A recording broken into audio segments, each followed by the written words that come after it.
I'm Bruce Chadwick. I'm an AMSOIL dealer, and I'm into antique outboard motors.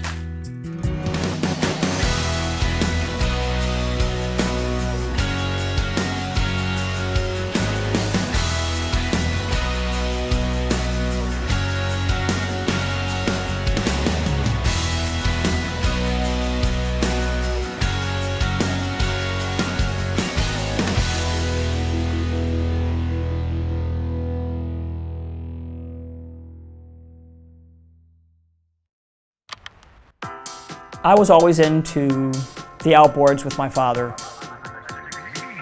And then after I got married and my son was born, we would go out from the time he was 6 years old. I bought him a little British Seagull outboard, which we still have, and he would work on it on our patio and overhaul it, and he got it running. It grew from there. It was like, wow, he has an interest in this. We'd get another motor and wow, that's fun. And oh, now it's fixed and it runs. What are we gonna do? Well, let's go get another motor. We get these old motors, there's no manual. It was a whole different world, and outboards were new. It was a novelty at that point. For us, the fun is figuring out, what did they have in mind? How do you start this thing? This is the 1929 Alto Speedster. They were nicknamed the Knuckle Buster.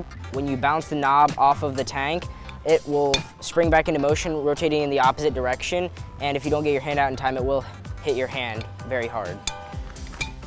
And then once we get them running in our warehouse, we'll put them on a boat, we'll take them to a lake. Most of these old engines, there's no neutral, no reverse. So you have to be prepared when you start it, you're moving. It's a lot of fun to use the motor for what it was designed to do. Whether it was fishing, skiing, or just sightseeing, like the old Evinrude story was that Mr. Evinrude wanted to take his wife for ice cream. Well, he couldn't row his boat fast enough because the ice cream would melt. He said there had to be a better way. And that's how Mr. Evinrude came up with the original Evinrude rowboat motor. He had to get there faster because ice cream would melt. We kind of specialize in Martin outboards.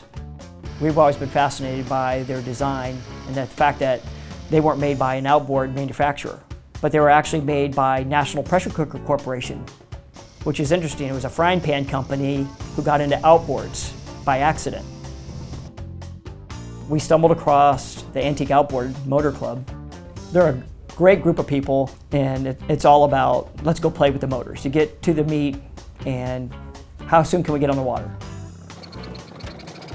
And you'll have all these antique motors cruising across the lake, and we're cruising 100 miles with 70, 80-year-old engines.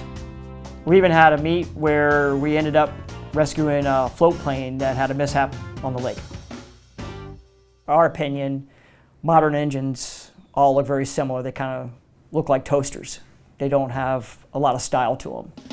And motors from the 20s, the 30s, the 40s, 50s, they're more generic looking. They don't have the fancy trim covers on them.